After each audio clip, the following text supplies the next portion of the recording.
Bom, olha só, temos aí um evento canônico que aconteceu nessa semana, que foi a Guerra do Boné. É isso mesmo, a Guerra do Boné, que foi protagonizada por membros do governo federal, junto com membros da extrema-direita, né? E aquela coisa, assim, simplesmente incrível. Prioridades a mil, né? Enfim, uma comunicação simplesmente brilhante, né? É uma forma de conseguir construir um elo, uma conexão com a classe trabalhadora que é inacreditável. Parece uma obra divina, né? Parece a Capela Sistina do Michelangelo em 4K, né? Eu estou sendo irônico, né? Evidentemente. Mas, gente, essa treta dos bonés que a gente vai ver daqui a pouquinho precisa ser acompanhada também de uma crítica importante.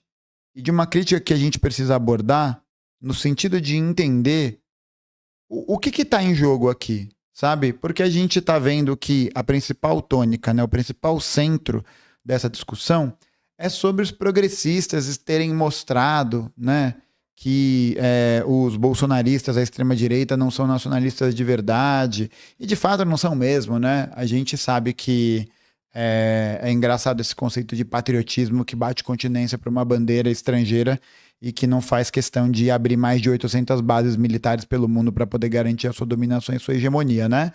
O nome disso é lambeção de bota, tá? O nome disso daí é lambeção de bota. Mas acho que é um tema também que a gente vai poder abordar, mas para a gente poder se contextualizar, também tentar entender, né? Pô, que tipo de nacionalismo a gente tá em jogo aqui, né? Que tipo de peça está sendo colocada aqui? Enfim, vamos fazer uma análise com isso junto com a materialidade, né? Porque é a melhor coisa que a gente faz.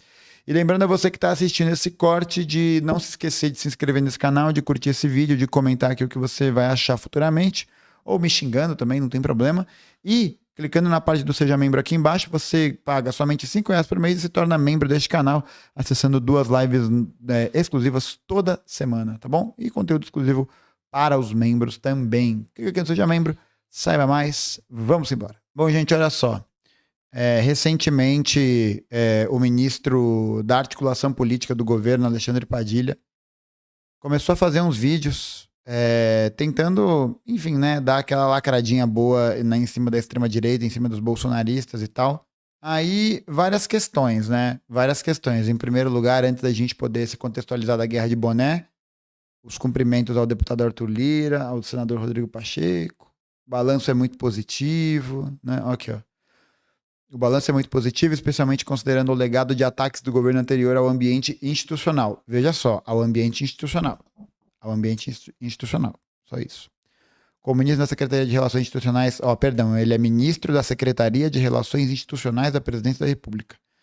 Enfatiza as boas parcerias e o diálogo do conjunto do governo com o Congresso, que permitiram a aprovação da grande maioria dos projetos prioritários do governo Lula. Foram muitos gols, e muitos deles marcados sem necessidade de prorrogação no segundo tempo. Ai. Cara, essa parte aqui do diálogo conjunto do governo com o Congresso é pra você pegar na cara de toda aquela pessoa que ainda está no fantástico mundo de Bob, achando que vai ter uma virada à esquerda do governo federal, imprimir e fazer lambe disso em todas as ruas da cidade. Correlação de forças, blá, blá, blá, blá, blá, blá, blá, blá. Né? Sempre o mesmo papo, sempre o mesmo papo. Outro detalhe importante, né? Mesmo a ala mais à esquerda dessa base, que é composta pela grande maioria dos quadros do PSOL, também está tomando decisões assim lamentáveis assim do ponto de vista político, né? Do ponto de vista da independência de classe. Toda a base de deputados estaduais do PSOL, toda a base votou pela eleição do Rodrigo Bacelar. Acho que é isso, Rodrigo Bacelar. Deixa eu ver aqui. É isso mesmo. Votou pela eleição do deputado estadual Rodrigo Bacelar, braço direito de Cláudio Castro, né, o governador que subiu ao poder em 2022 e que é amplamente conectado com os bolsonaristas, né, com a extrema-direita e tudo mais, e que, como eu já disse em outras análises, né, mostra que esse tipo de votação, esse tipo de colocação política é muito problemático. Muito problemático. Muito, muito problemático. Esses quadros do PSOL fazerem o apoio à eleição do Rodrigo Bacelar, esperando uma promessa de cargo, né, uma promessa de participação no ambiente institucional, etc, etc. Pô, gente, é assim, é a evidência mais, a amostra de que a gente precisa conferir combatividade para a atuação do nosso campo, não no ambiente institucional, né? Não somente no ambiente institucional, mas também na capacidade de organização, mobilização e independência nas ruas.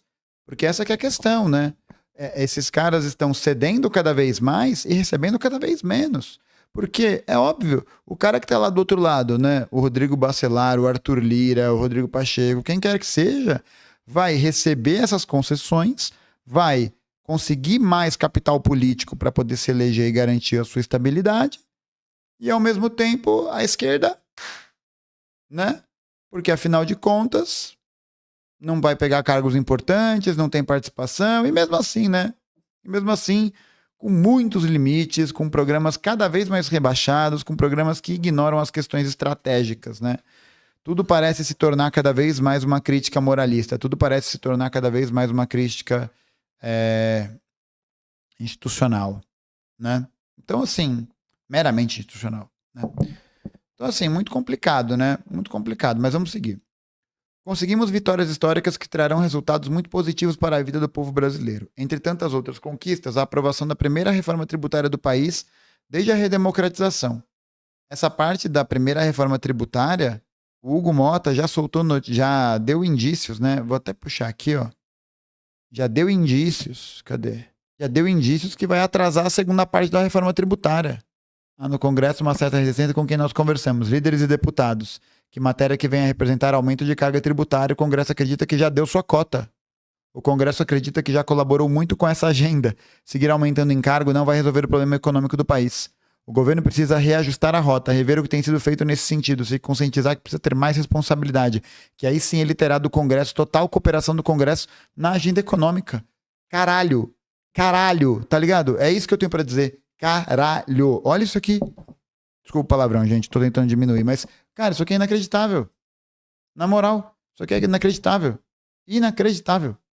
Inacreditável não, né? Inacreditável não. Não é inacreditável, porque os comunistas estão falando disso, ó, há um tempo. Estão falando disso há um tempo. Que essa posição de leniência, que essa posição de concessão, ela tem um preço muito caro. Ela tem um preço muito caro e que quem vai pagar são os trabalhadores. Né?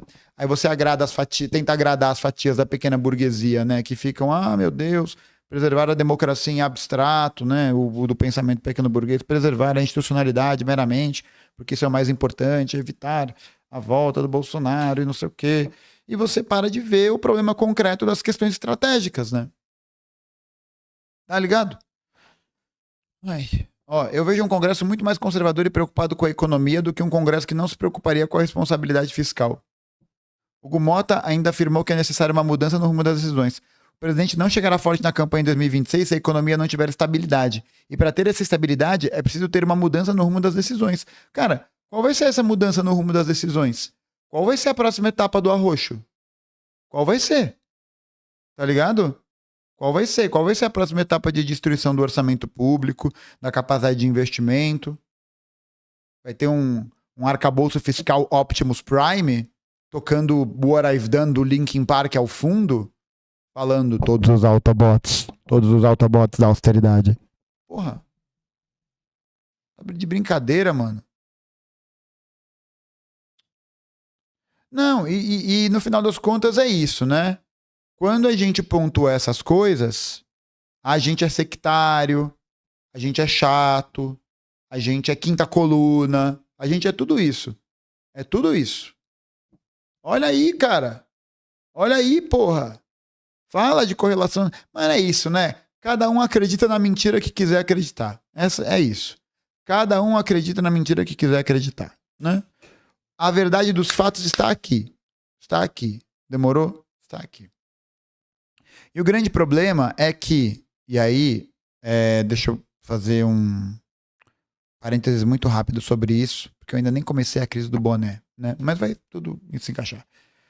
O grande problema com relação a isso é perceber também que hoje não existe correlação de forças por parte do progressismo para poder mobilizar a classe trabalhadora num sentido combativo de impedir o avanço dessas contrarreformas, né, o avanço desses ataques da classe dominante sobre a classe trabalhadora, porque isso foi deliberadamente escolhido para não acontecer. A gente precisa entender isso. Em janeiro de 2023, no momento que tem toda aquela cena da subida da rampa e parará, piriri, pororó, era um momento que tinha a possibilidade de fazer mais coisa, né? Era o momento em que a derrota, mesmo que momentânea, do Bolsonaro e seus aliados, era mais latente, era mais viva. Era naquele momento que tinha, né, a correlação popular, a correlação nas ruas, ou uma possibilidade dela, né? Isso não foi feito. Não houve mobilização.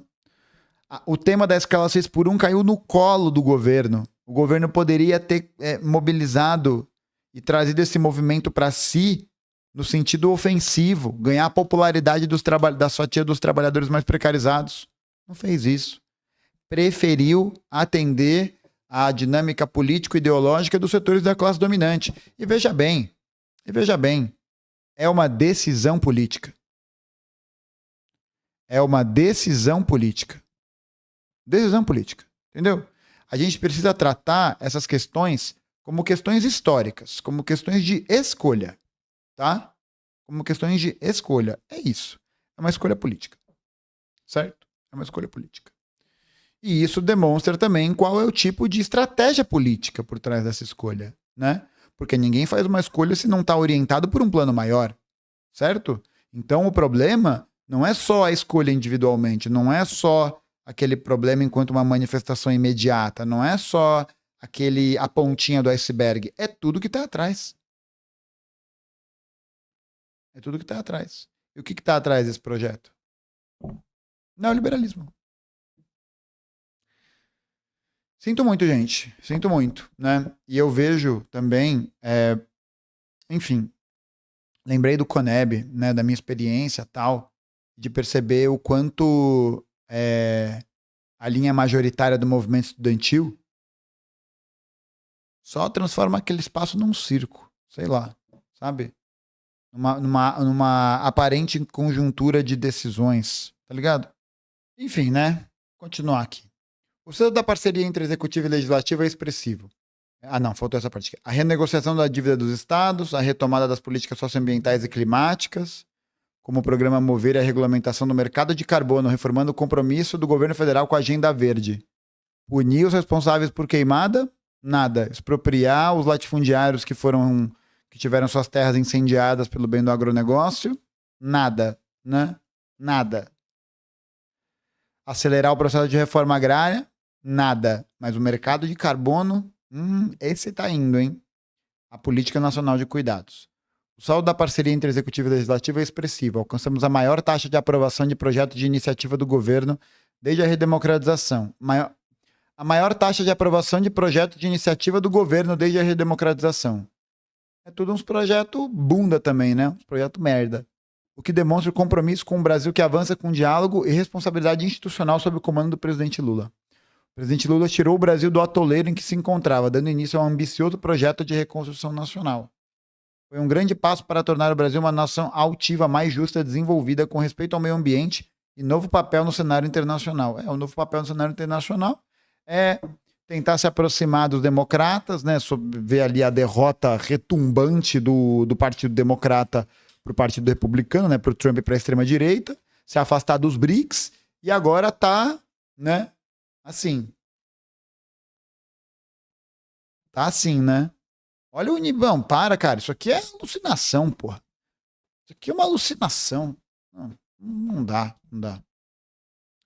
Em síntese, inauguramos um novo capítulo na história do Brasil, e a parceria com o Congresso Nacional foi fundamental nesse processo. Foram inúmeros atos de sanção ao lado de nossos deputados, deputadas, senadores e senadoras, celebrando aprovações importantes no Congresso que não teriam sido possíveis sem a intermediação de fortes lideranças no Parlamento. Agradeço aos presidentes Arthur Lira e Rodrigo Pacheco e reitera o compromisso do governo federal em dialogar e trabalhar diariamente em prol de um Brasil soberano, onde a democracia é o farol e os brasileiros e brasileiras são a fonte do nosso esforço cotidiano pela reconstrução de nossas instituições e do país. Meu reconhecimento pelo trabalho conjunto e boa sorte a ambos nas próximas trincheiras da vida. Trincheiras da vida cara, caiu o cu da bunda mesmo. Trincheira da vida. Imaginar que algum dia Rodrigo Pacheco e Arthur Lira estariam numa trincheira. Numa trincheira. Tá, né? Não dá, parça. Não dá. Bom, enfim, né? Agora, finalmente, né? Depois dessa intro apocalíptica, vamos entender aí a guerra dos bonés, né? Lembrando aí pra vocês, pra poder ser justo, né? E mostrar. Então, olha só pra poder também contextualizar a respeito disso, é muito comum a gente ver representantes da extrema-direita brasileira endossando as posições relacionadas à extrema-direita internacional, né? Como é o caso do Trump, do Milley, etc, etc. E, em particular, existe um apelo muito grande à figura do Donald Trump dos Estados Unidos, porque os Estados Unidos representam esse bastião desses valores, né? É o bastião dos valores que são os valores condutores do modo de pensamento da extrema-direita, que é essa ideia da defesa da propriedade privada, que é essa ideia de uma liberdade restrita, que é essa ideia muito calcada em uma leitura conservadora da sociedade e muito anticomunista. Muito, muito, muito anticomunista, tá? E aí você tem imagens, né? Tipo, sei lá, do Coisa Feia aqui, Make America Great Again, né? O maior patriota de todos os tempos, né? Nossa Senhora. Tem também do governador de São Paulo, Make America Great Again, né? Porra, eu fico pensando, né? Deve estar faltando serviço. Deve estar faltando serviço pra ficar tirando foto com o boné dos Estados Unidos, né? Porra, puta merda. Deve estar faltando coisa pra fazer, né? Enquanto isso, fazendo privatização a rodo, fazendo transferência do Palácio do Governo para o centro de São Paulo, desapropriando um monte de família, né?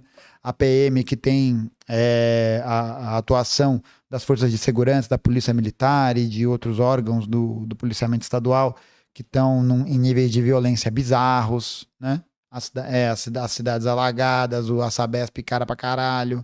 Enfim, tudo isso, né? E, é claro, o Dudu Ozempic, né?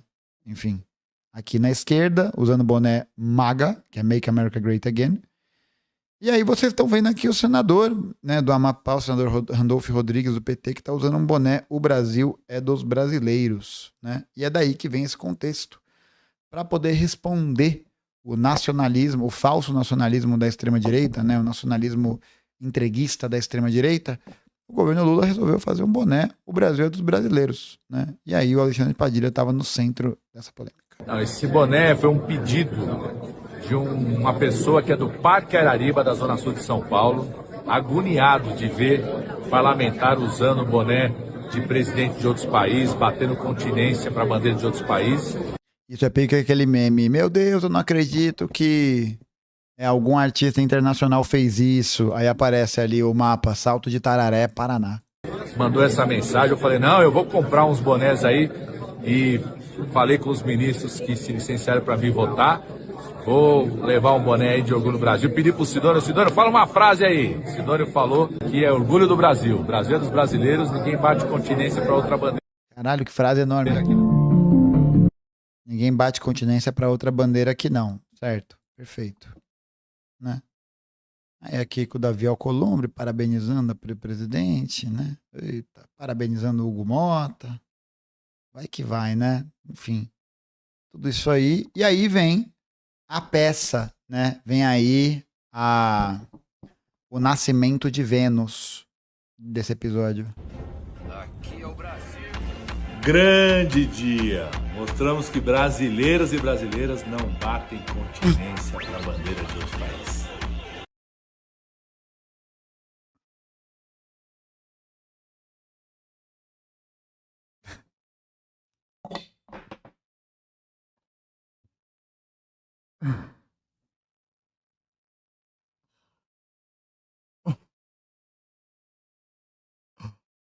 Meu Deus.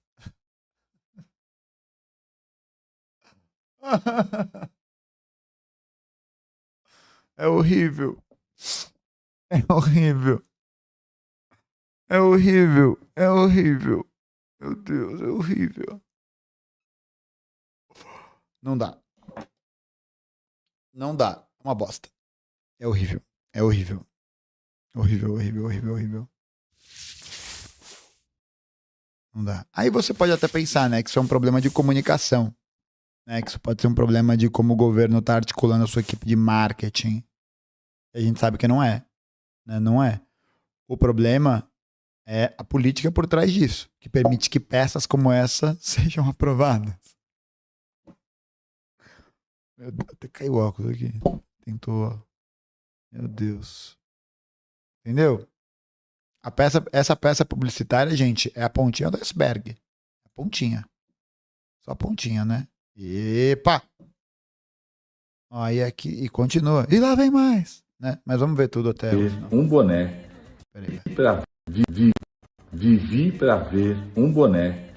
Este boné que exalta o povo brasileiro do Brasil ser acusado por pretensos patriotas dizer que é uma ofensa a um dirigente de outro país. O Brasil é dos brasileiros. Meu Deus. O povo brasileiro não vai deixar entregar a nossa soberania, a nossa riqueza para os interesses de um dirigente de outro país e qualquer outra nação. O dirigente não, né? Mas os empresários, moleque, os empresários estão estourando a champa. Neste exato momento, velho. Neste exato momento. E assim, né? É o símbolo máximo dessa despolitização que a gente vive. É isso. Um boné é o marco simbólico político da soberania brasileira. Boné. Claro. Por que não? Né? Você bota ali o boné, plim, né? Soberano, né? Você vira o São Paulo Futebol Clube. Tá ligado? Pô, isso aqui é realmente assim... É problemático em tantos níveis, cara. Ó, e aqui... Eba! Todo mundo feliz. Não é bom porque mostra que é a comunicação e a política por trás. Né? Aí é claro, né? Nossa, que música é essa? É claro, né? Só...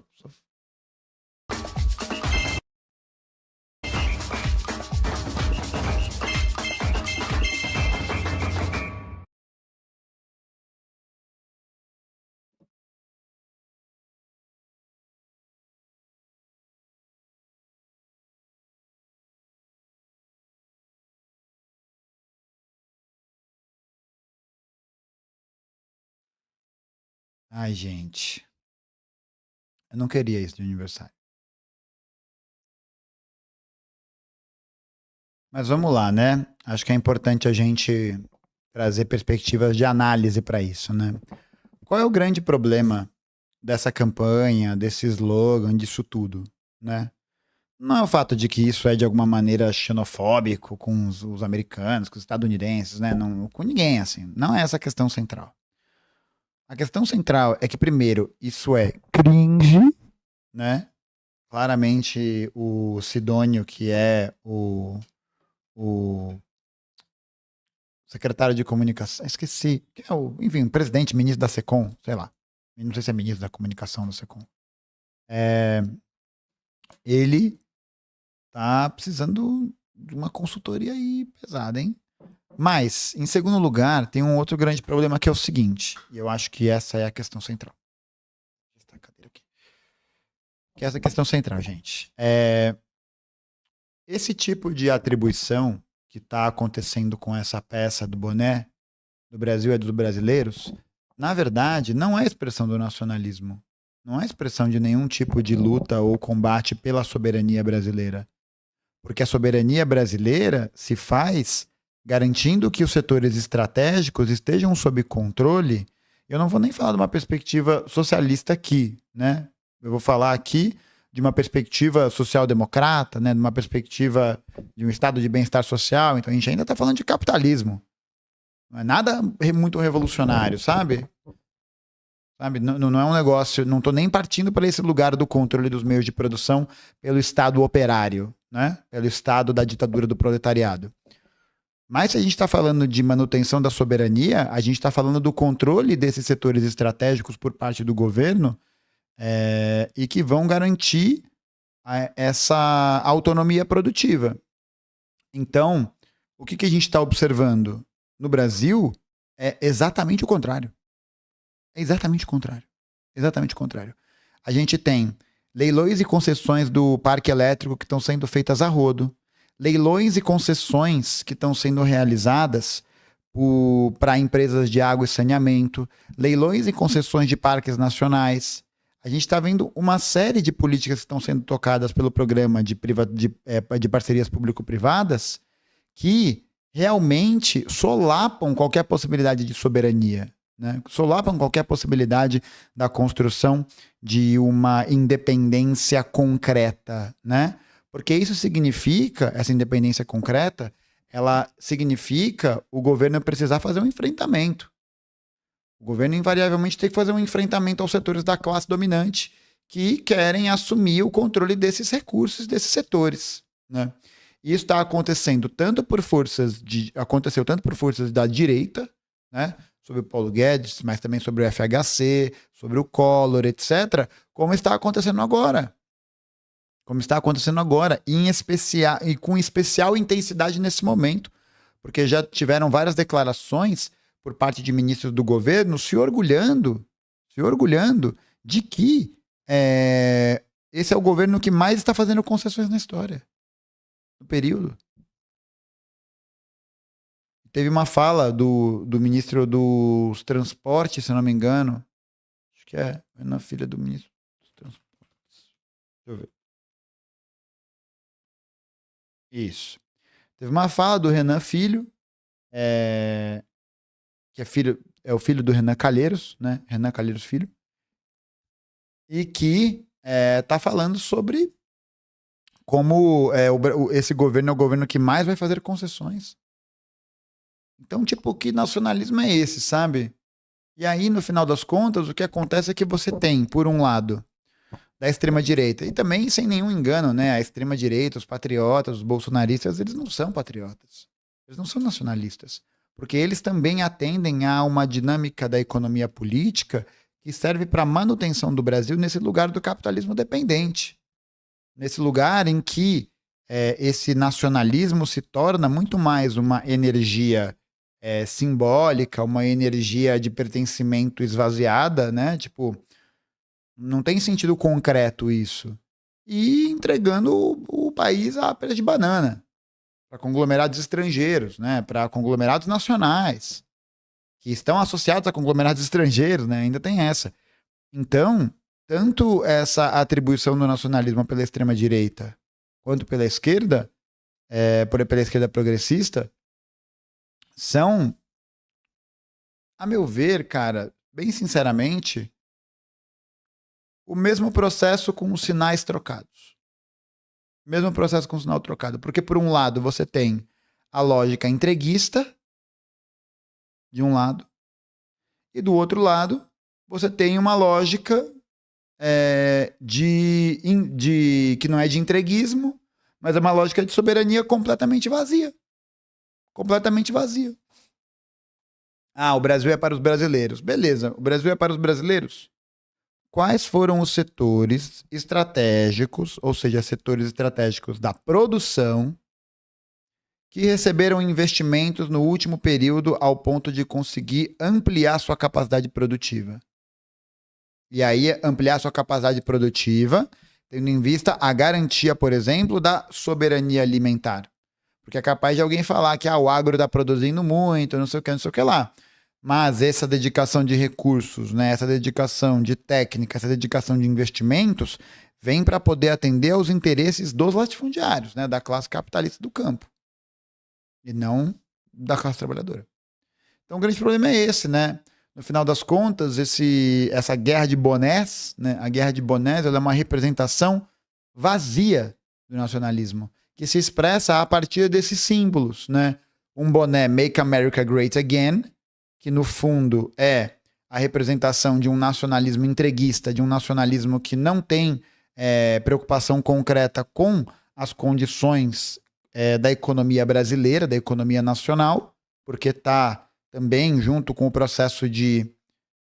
porque está aderindo, né? Porque participa, porque cria condições para a privatização de um monte de estrutura, para a destruição do orçamento público, para a destruição de uma série de iniciativas que poderiam levar a essa alteração. E do outro lado você tem um boné que reforça essa perspectiva mais ufanista, né? A perspectiva ufanista, mas que, na realidade concreta, também faz concessões, também faz privatizações para o capital estrangeiro, para o capital nacional e para o capital estrangeiro. E que se beneficiam muito dessa dinâmica.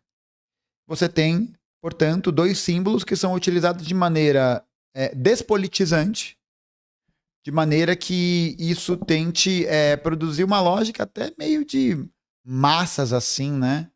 Tipo, você tá, sei lá, você tá rebaixando politicamente a maneira de como você tá construindo a consciência dos seus apoiadores, sabe? E eu acho que isso se expressa mesmo nas pesquisas de popularidade do governo Lula, né? Que tem caído dia após dia, que pela primeira vez no último mês a desaprovação subiu, superou a aprovação. Por quê? Porque esse tipo de lógica de comunicação que o governo está fazendo, por exemplo, com a guerrinha do boné, não é uma expressão concreta da realidade. E as pessoas sabem disso. Talvez elas não saibam que saibam. Elas não saibam que sabem. Mas elas sabem disso, no fundo. Porque elas olham para a vida ao seu redor e as coisas não estão boas. As coisas não estão bem. Tipo, beleza, né? Talvez tenha ficado bem durante um curto período de tempo, mas os aluguéis estão aumentando. Um pacote de café custa R$29. Tá ligado? A gente tá vendo reajuste de tarifa de transporte em várias cidades do Brasil. A gente está vendo o barateamento da força de trabalho, da mercadoria força de trabalho. Trabalhadores trabalhando mais, recebendo menos. A manutenção da informalidade, da insegurança do trabalho, o crescimento do adoecimento, a destruição de instituições públicas fundamentais, como o IBGE, que tá sendo alvo de ataques por parte do governo, por um processo de precarização, dos setores da energia elétrica, da água e saneamento, dos transportes, das rodovias, de tudo. Tudo, a vida está ficando mais cara. Está ficando mais cara. Então, esse simbolismo, né, que é disputado pelos bonés, a esquerda progressista nunca vai conseguir ganhar essa disputa. Sabe por quê? Porque ela não parece uma alternativa. E mesmo porque ela não é, né?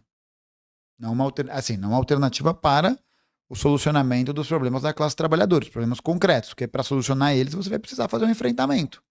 Não tem jeito. É a luta de classes. Não tem como. Agora, o que acontece é a extrema-direita consegue capitalizar muito melhor esse movimento porque ela parece uma alternativa.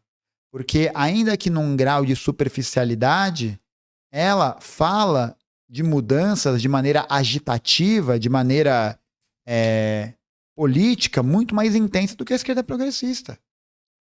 Que está falando de quê? A gente viu o tweet do Padilha. A institucionalidade, a democracia, né? Só que essa democracia brasileira tá derretendo, cara. Ela tá derretendo, e não só pelo desgaste das instituições, ela tá derretendo porque essa farsa da representação que a gente tem no processo eleitoral, e que a gente sabe, né? Nós comunistas entendemos que é importante fazer essa disputa, que é importante fazer essa agitação, mas a gente sabe também que o parlamento não foi feito para poder atender aos interesses da classe trabalhadora. Ele foi feito para poder atender aos interesses da burguesia, aos interesses dos capitalistas. Ponto. Ponto. Ponto. A participação dos trabalhadores, dos operários, camponeses, dentro desses espaços, foi conquistada por luta política. Luta política. E não por meramente por favor, deixa eu participar, por favor. Né? Então, sem apresentar essa alternativa que permita, que faça esse movimento, né, que retire os trabalhadores dessa inércia, É isso, o resultado é esse. Popularidade em queda. A possibilidade, talvez, do Lula... Você quer concorrer em 2026? E aí? Né? E aí? A guerra de boné, pra mim, é essa expressão de uma despolitização gigantesca que a gente tem sofrido e de um certo desrespeito com o povo trabalhador brasileiro também, sabe? Eu acho que chega a ser desrespeitoso. Desrespeitoso mesmo. Desrespeitoso você pegar um slogan tão bunda, uma ideia tão bunda, para poder tentar angariar apoio político para um programa que concretamente prejudica os trabalhadores. Chega a ser desrespeitoso. Chega a ser desrespeitoso, tá ligado? E aí depois, para poder chegar lá no final do período e falar, o povo não sabe votar. O povo é burro. Extrema-direita. Blá, blá, blá, blá, blá. Né? Quando na realidade a gente pode ver que o problema não é um problema de comunicação, mas um problema político. Enfim. Me diz aqui, comenta aqui embaixo o que você achou dessa análise, se você concorda ou não. Não esquece de se inscrever no canal, de curtir esse vídeo e também de se tornar membro a partir de R$5 por mês. Beleza? Beijo, valeu, falou.